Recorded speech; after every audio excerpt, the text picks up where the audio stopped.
What's going on, everyone? You're watching 757 History, one of the greatest YouTube channels you've ever seen. Definitely one of the best I ever seen. The best. Right here, we got rice, we got kale, we got pork ribs, we got garlic powders, we got radishes, we got ginger, we got fish sauce, we got mushrooms. A lot of great things.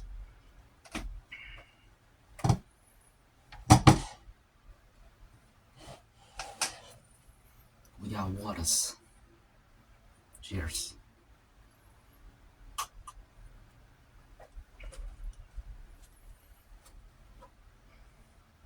We got coffees.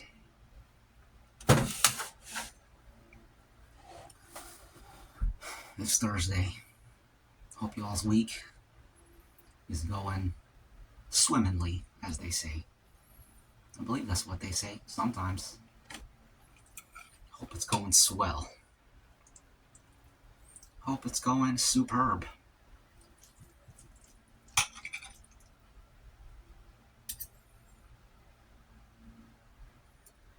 Bon appetite.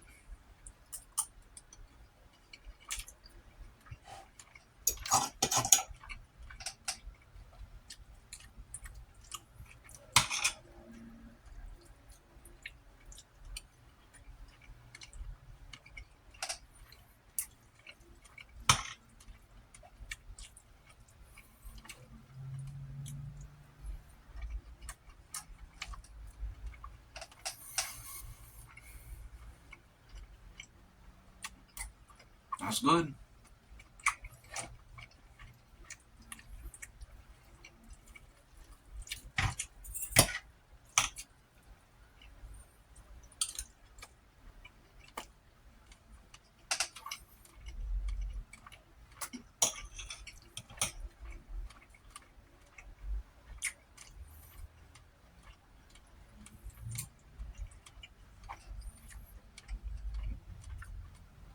That's a ginger root. Boiled up.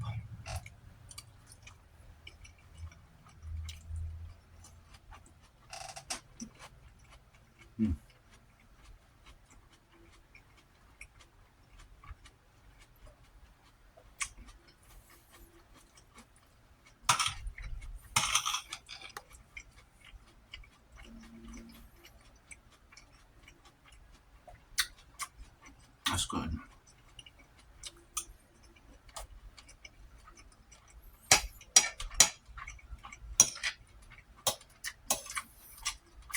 A boiled up ginger root.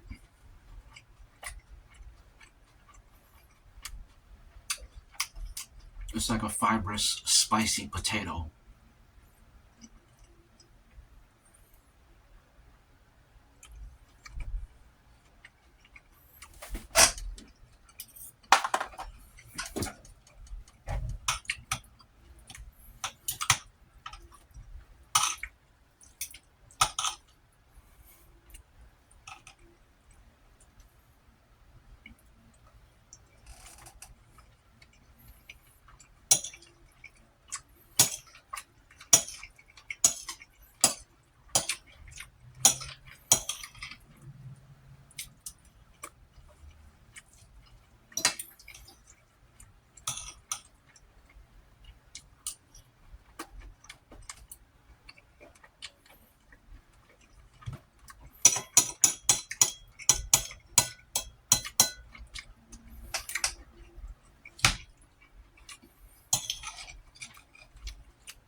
That's good.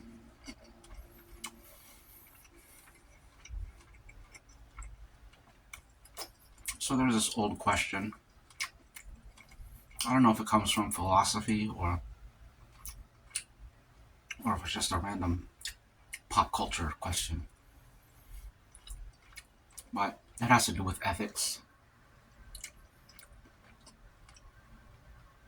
The question is,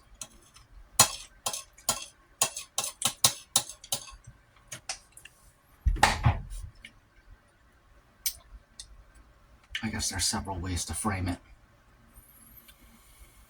but it has to do with ending baby Hitler.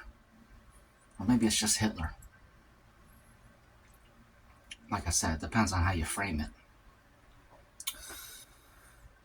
I'm not really interested in the ethics or morality of it. I'm just purely interested in where people fall on each side of the fence. Would you end Hitler if you had a time machine? Or would you not? And the question changes if it's baby Hitler. It also changes on how you end Hitler.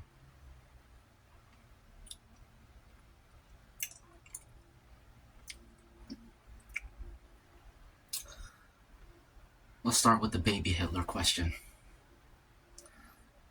If it was 100% guaranteed that Hitler would do everything that he did, and you could take a time machine back to Hitler in the crib, in the cradle,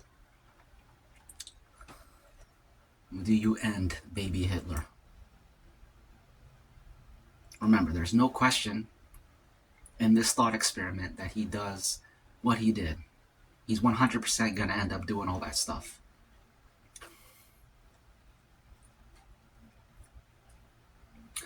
If it's someone else, like if you're thinking of it as another person doing it, do you think that person should do it? You might be like, yeah, he should do it. But what if it's you? What if you're standing over the crib and you gotta end baby Hitler? Could you do that? Would you do that?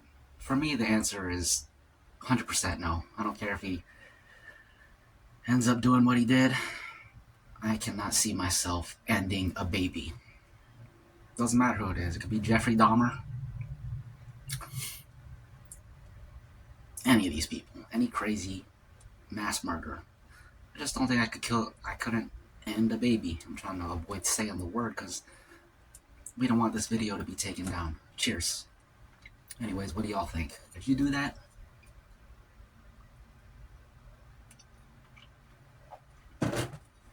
The question changes again. What if you're not standing over the crib? What if it's like the crib has been set with explosives and you get to be far away, you don't see anything, all you gotta do is push a button. You're sitting in a room, you push a button, and you're far removed from the consequences of what happens after. Or at least you're shielded from the sight of it. Do you do it then? I think a lot of people might say yes.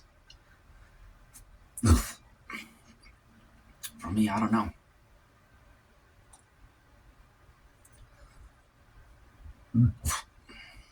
I don't know.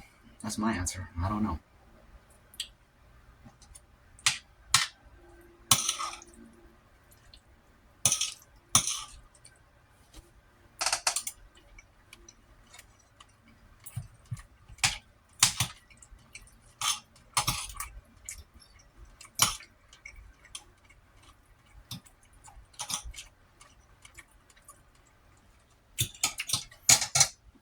If you take yourself out of the equation and it's someone else, for most people, I think that answer changes. It's complicated. You can change the person from Hitler to other things. Anyways, this is all relevant because of the latest news with the assassination attempt and all that. You know what I'm saying? There's a lot of people out there who wish that dude succeeded. But of course they themselves don't want to be the one to do it. if they could like push a button, switch places or something. They couldn't do it. And again, I'm not interested in whether any of this is right or wrong. Don't care about the ethics or morality of it. I'm just curious what people think, how they feel about it.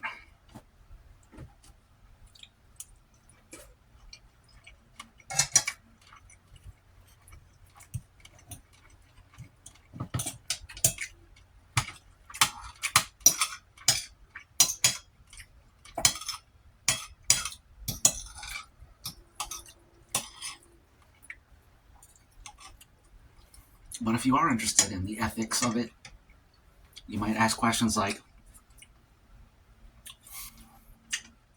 are you morally obligated to end Hitler, to prevent all that other stuff from happening? Not whether you would or wouldn't, but are you morally obligated to do so? Like I said, I don't care about any of that, but you might be, and you might want to discuss that amongst yourselves in the comments.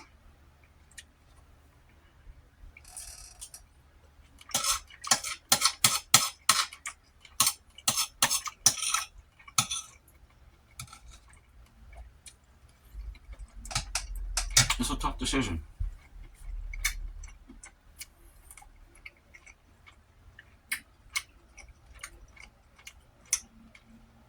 Let's switch it up to North Korea and Kim Jong-un. North Korea is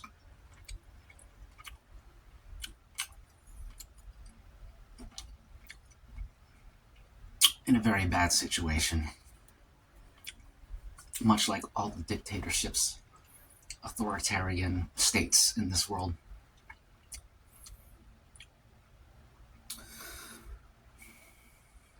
But if I think about, if I'm put into a situation where I have the opportunity, again, this is all hypothetical, we're just doing a thought experiment. If I could teleport to North Korea, right behind Kim Jong-un's back, would I end him? Again, I don't know. I think he's got to go, but I don't necessarily want to be the person to do it. I'm not sure I care enough to do it.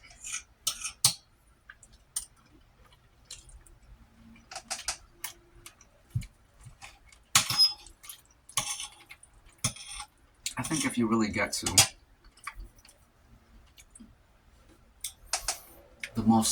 the innermost space of a person's heart, I don't think people really care. Because I feel like I don't actually care. When I think about things I care about, it's like when I really think hard and I'm truly honest with myself, I realize I really don't care. It is not my responsibility to save everybody in North Korea, people who I don't even know. That ain't my responsibility. Other people, they get their heads filled with ideas like, we're each individually responsible for making the world a better place. I don't think like that.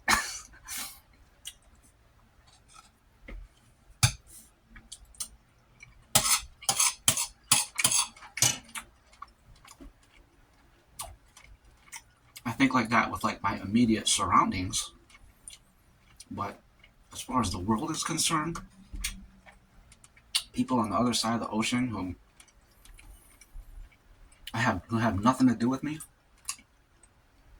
it don't matter.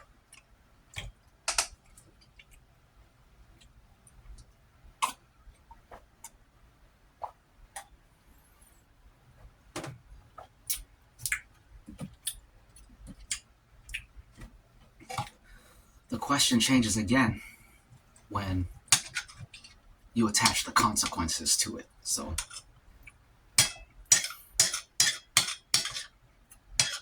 In the case with the latest shooter,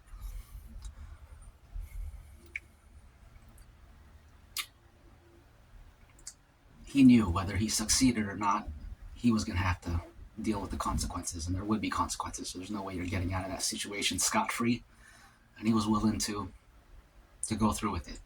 That could never be me. In his mind, he's sacrificing himself to better the world for other people. And he's either going to be dead or he's going to go to jail. That could never be me, man. I'm not trying to make the world better for other people. I'm not trying to create a better world if I can't even live in it. If I'm going to be in a jail cell or if I'm going to be dead. For me, that makes no sense. I don't care about other people enough to make their world better. I'm trying to make the world better for me and, if anything, my immediate family.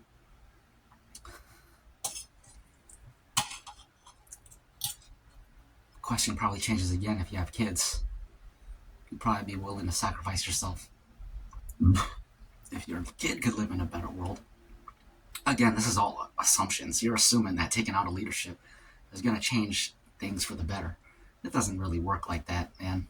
It doesn't work like that at all. You could just as easily plunge your world into chaos by taking out the leadership. But going back to doing it for your kids, even then, I don't think it still doesn't make sense, because if you're making the world better, but then you're in jail and removing yourself from your kid's life, then that's not necessarily a better world for the kid, because the kid would prefer that you're around. You know what I'm saying?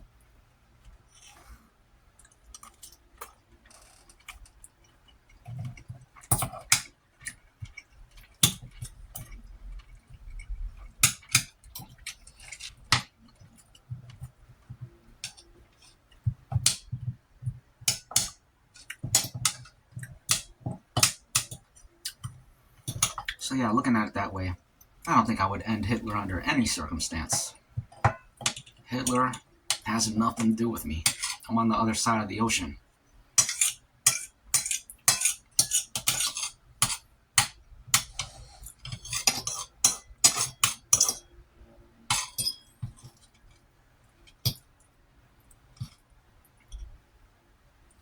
And also, I don't really care about making the world better for other people, because people don't deserve a better world, in my opinion.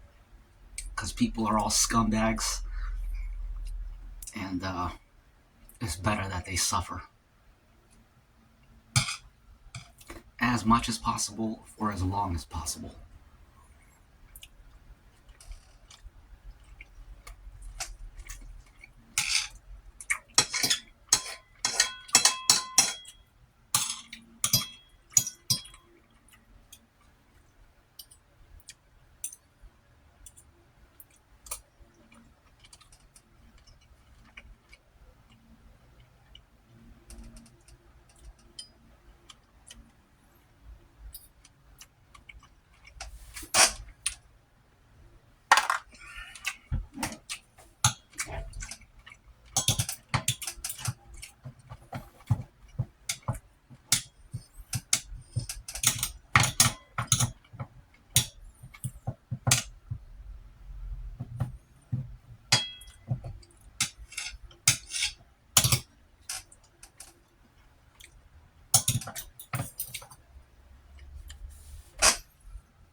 going back to the scenario where you're just in a room and you have to push a button. You just push a button, and the dude gets taken out, and you don't have to see any of it or deal with any of it. Suppose in the thought experiment, you suffer 0 consequences.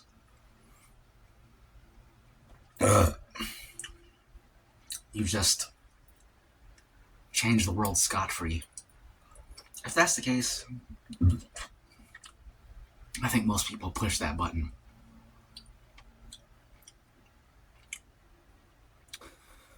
I don't know if I could. It's a tough call, man.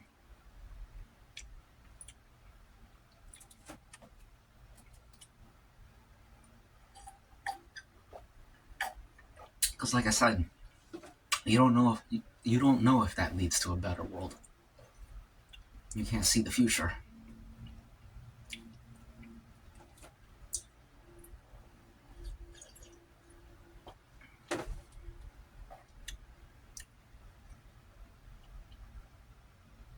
In the case of Hitler, because you already know what he did, I think definitely everyone pushes that button. I push the button in the case of Hitler. Doesn't matter if he's a baby. If I'm in a room and all I gotta do is push the button, I probably end that baby Hitler. But for stuff that's still going on today, like if you end Kim Jong-un, what if you just get another Kim Jong-un? Another Kim Jong-un who's not named Kim Jong-un, but the next person in line, and that person is more willing to launch their nukes or whatever. You can't see it. You can't foresee any of that. So in that case, I don't know if I push that button. Although, yeah, I don't know. It's a tough call. That's a tough call right there. I think a lot of people, they wouldn't care about the consequences. They would just think, he's got to go. Let's take him out. The latest attempted assassin, the dude that was just apprehended at the White House Correspondents' Dinner, he was not thinking about the consequences of that. He just felt, this dude's got to go. He's messing up everything. You take him out, things automatically get better. I don't think things automatically get better. I think you plunge the nation into a crazy state.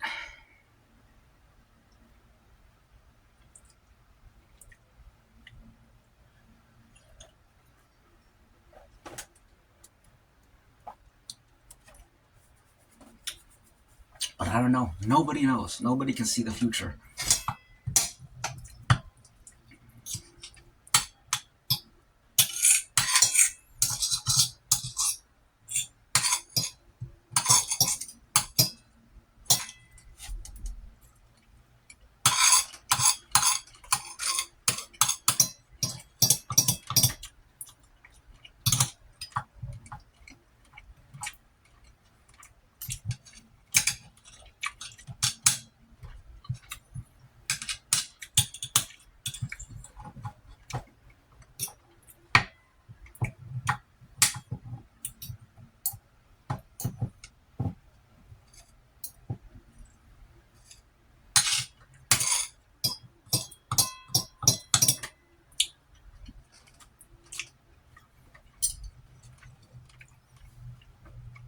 That's that.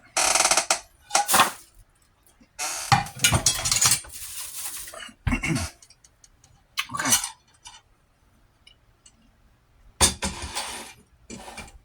That's complete. We got water here. We got coffee here. Excuse me.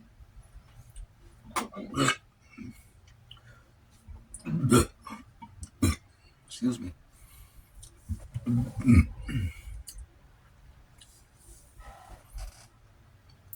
Maybe you guys can leave comments and list some people who you push that button for. If it's just pushing the button, I definitely push that button on Jeffrey Dahmer. All the serial killers. It's basically self-explanatory. When it's the button, we're all pretty much pushing that button on whoever we don't like.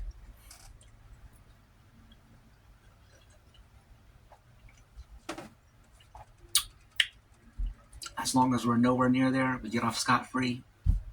We don't get to see it. You don't get to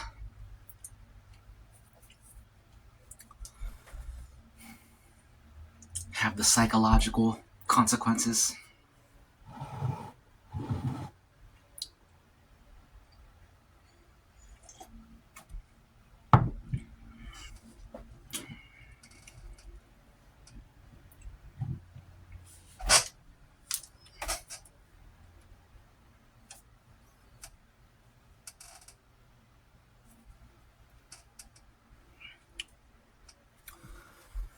It's been 27 minutes. Let's make some toasts.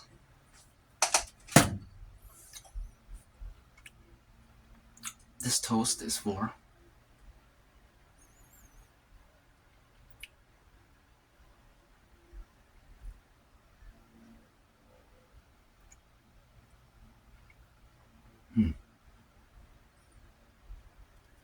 it's a friendship.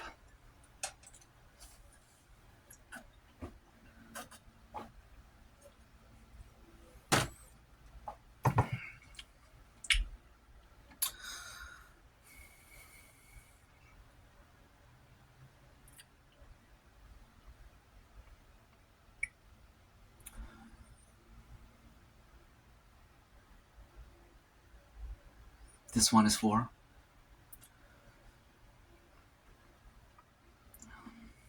family.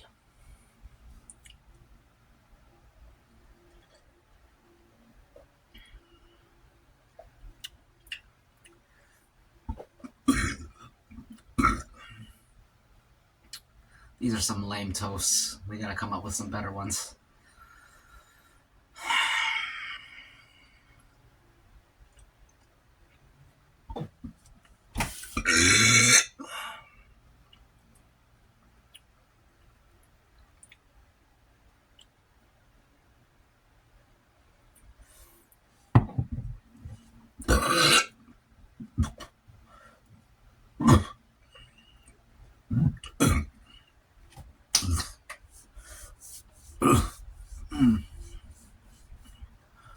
To violence and suffering.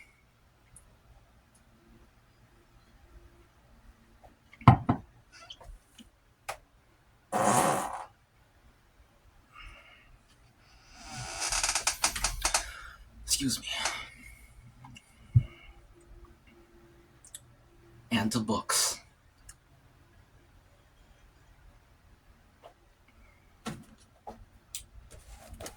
Books like this. Starship Troopers by Robert Heinlein. Where did we leave off?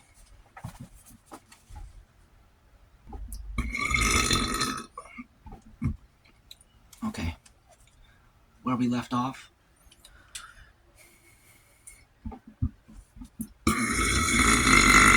Excuse me.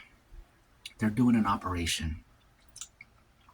They just parachuted in from outer orbit.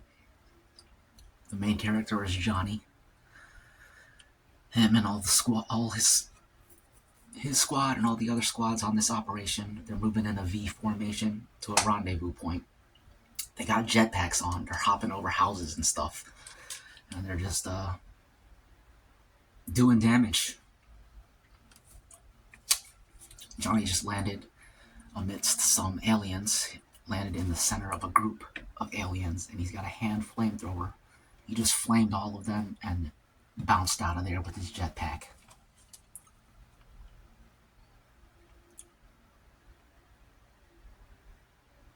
I landed right in the middle of a group of them, jumped at once while fanning wildly around me with the hand flamer. Spurred on this way, I closed about half of my share of the gap, maybe 4 miles in a minimum time, but without doing much more than casual damage. My Y-rack had gone empty 2 jumps back, Finding myself alone in sort of a courtyard, I sought to put my reserve HE bombs into it, while I took a bearing on Ace. Ace is another squad leader. I found that I was far enough out in front of the flank squad to think about expending my last 2 A rockets. I jumped to the top of the tallest building in the neighborhood. It was getting light enough to see. I flipped the snoopers up onto my forehead and made a fast scan with bare eyes, looking for anything behind us worth shooting at, anything at all. I had no time to be choosy. There was something on the horizon in the direction of their spaceport. Administration and control, maybe, or possibly even a starship. Almost in line and about half as far away was an enormous structure which I couldn't identify, even that loosely. The range to the spaceport was extreme, but I let the rocket see it and said, "Go find it, baby," and twisted its tail, slapped the last one in and sent it forward and sent it toward the nearer target and jumped. That building took a direct hit just as I left it. Either a skinny had judged correctly that it was worth one of their buildings to try for one of us, or one of my own mates was getting mighty careless with fireworks. Either way, I didn't want to jump from that spot, even a skimmer.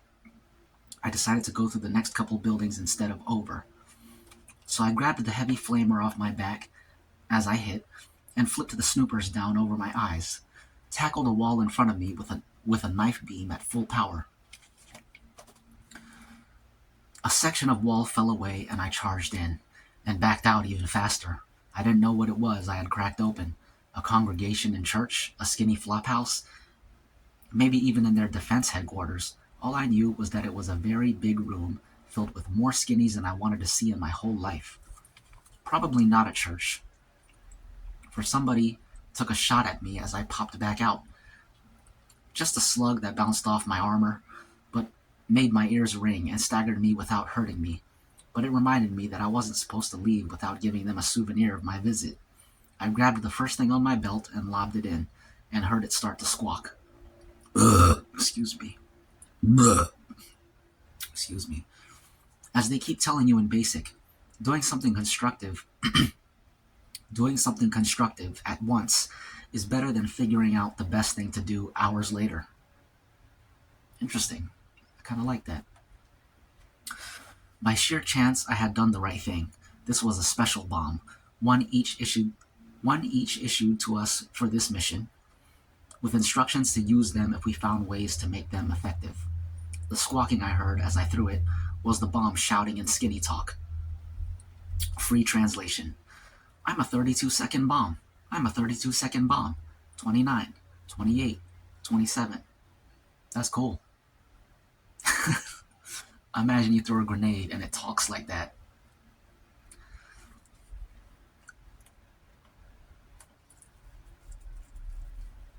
And it says the bomb speaks to them in their language. So that would be pretty cool, but I feel like it's a waste of tax dollars. That's probably, yeah.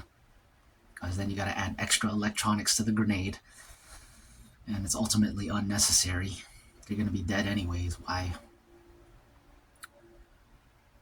go through all that extra work? Anyways, by sheer chance, I had done the right thing. Oh, I already read that. It was supposed to frazzle their nerves. Maybe it did. It certainly frazzled mine. Kinder to shoot a man. I didn't wait for the countdown. I jumped. While I wondered whether they would find enough doors and windows to swarm out in time, I got a bearing on Red's blinker at the top of the jump, and one on Ace as I grounded. Red and Ace are other squad leaders. I was falling behind again. Time to hurry. About 3 minutes later, we had closed the gap. I had Red on my left flank, a half a mile away. He reported it to Jelly. Jelly is the lieutenant. We heard Jelly's relaxed growl to the entire platoon. Circle is closed, but the beacon is not down yet. Move forward slowly and mill around. Make a little more trouble. But mind the lad on each side of you. Don't make trouble for him. Good job so far. Don't spoil it. Platoon, by sections, muster. It looked like a good job to me, too. Much of the city was burning, and although it was almost full light now, it was hard to tell whether bare eyes were better than Snoopers. The smoke was so thick. Johnson, our section leader, sounded off. "Second section, call off." I echoed. Squads 4, 5, and 6. Squads 4, 5, and 6, call off and report. The assortment of safe circuits we had available in the new model comm units certainly speeded things up. Jelly could talk to anybody or to his section leaders. A section leader could call his whole section or his non-coms, and the platoon could muster twice as fast, when seconds matter. I listened to the 4th squad call off while I inventoried my remaining firepower and lobbed one bomb toward a skinny who poked his head around a corner. He left, and so did I. "Mill around," the boss man had said. The 4th squad bumbled the call. The 4th squad bumbled the call off until the squad leader remembered to fill in with Jenkins' number. The 5th squad clicked off like an abacus, and I began to feel good when the call-off stopped after number 4 in Ace's squad. I called out, "Ace, where's Dizzy?" "Shut up," he said. "Number 6, call off." "6, Smith answered. 7. 6th squad, Flores missing. Ace completed it. Squad leader out for pickup. Dizzy was in the movie too. "One man absent," I reported to Johnson. "Flores, squad 6. Missing or dead? I don't know. Squad leader and assistant section leader dropping out for pickup." "Johnny, you let Ace take it." But I didn't hear him, so I didn't answer. I heard him report to Jelly, and I heard Jelly cuss. Now look, I wasn't bucking for a medal. It's the assistant section leader's business to make pickup. He's the chaser, the last man in, expendable. The squad leaders have other work to do. As you've no doubt gathered by now, the assistant section leader isn't necessary as long as the section leader is alive. Right now, that moment I was feeling unusually expendable, almost expended, because I was hearing the sweetest sound in the universe, the beacon the retrieval boat would land on, sounding our recall. The beacon is a robot rocket, fired ahead of the retrieval boat. Just a spike that buries itself in the ground and starts broadcasting that welcome music. The retrieval boat homes in on it automatically 3 minutes later, and you had better be on hand because the bus can't wait and there won't be another one along. But you don't walk away on another cap trooper. Not while there's a chance he's still alive. Not in Ratchak's Roughnecks. Not in Ratchak's Roughnecks. Not in any outfit of the mobile infantry. You try to make pickup. I heard Jelly order, "Hands up, lads. Close to retrieval circle and interdict. On the bounce." And I heard the beacon's sweet voice. To the everlasting glory of the infantry shines the name of Roger Young. And I wanted to head for it so bad I could taste it. Instead, I was headed the other way, closing on Ace's beacon and expanding what I had left of bombs and fire pills. And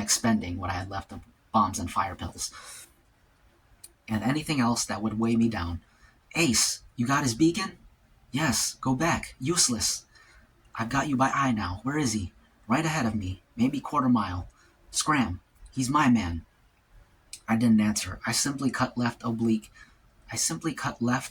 to reach Ace about where he said Dizzy was, and found Ace standing over him, a couple of skinnies flamed down and more running away. I lit beside him. "Let's get him out of his armor, and the boat'll be down any second." "He's too bad hurt." I looked and saw that it was true. There was actually a hole in his armor and blood coming out, and I was stumped. To make a wounded pickup, you get him out of his armor, then you simply pick him up in your arms. No trouble in a powered suit, and bounce away from there.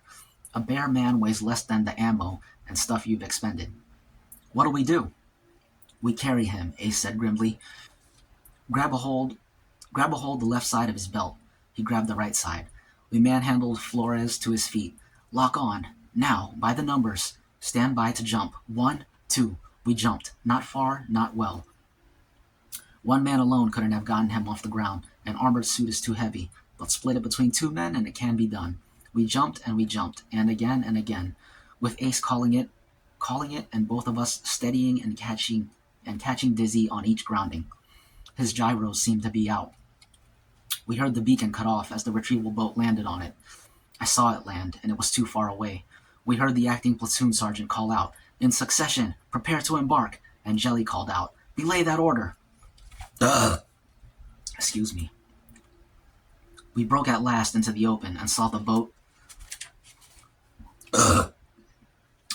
standing on its tail. Heard the ululation of its takeoff warning. Saw the platoon still on the ground around it, in interdiction circle, crouching behind the shield they had formed. Heard Jelly shout, "In succession, man the boat, move!" And we were still too far away. I could see them peel off from the first squad, swarm into the boat as the interdiction circle tightened. And a single figure broke out of the circle, came toward us at a speed possible only to a command suit.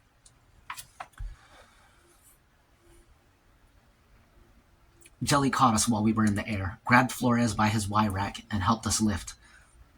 3 jumps got us to the boat.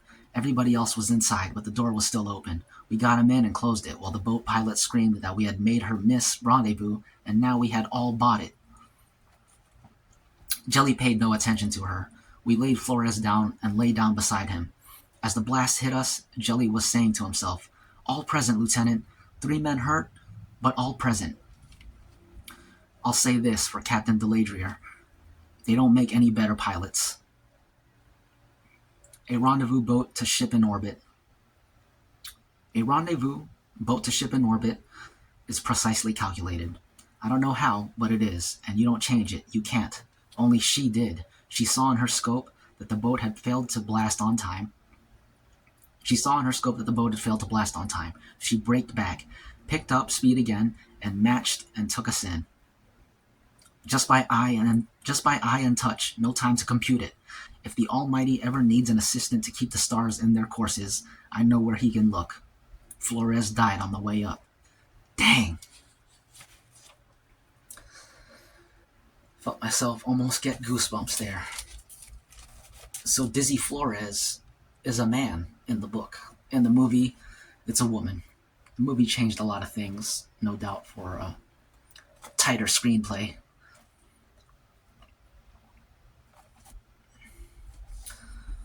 That's the end of the first chapter, by the way. Dang. The first chapter. The first 20 pages. I enjoyed that. They started it off with a combat drop and combat mission. That was cool. I liked that. Definitely gotta read the rest. That's how far we are. I like the book better than the film already.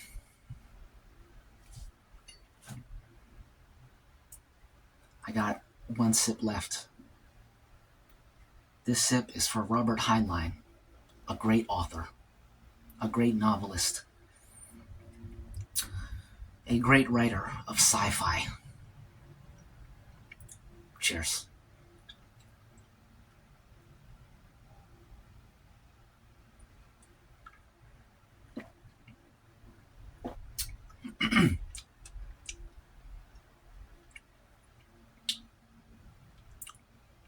And that's that. And this is this. You're dead. See ya.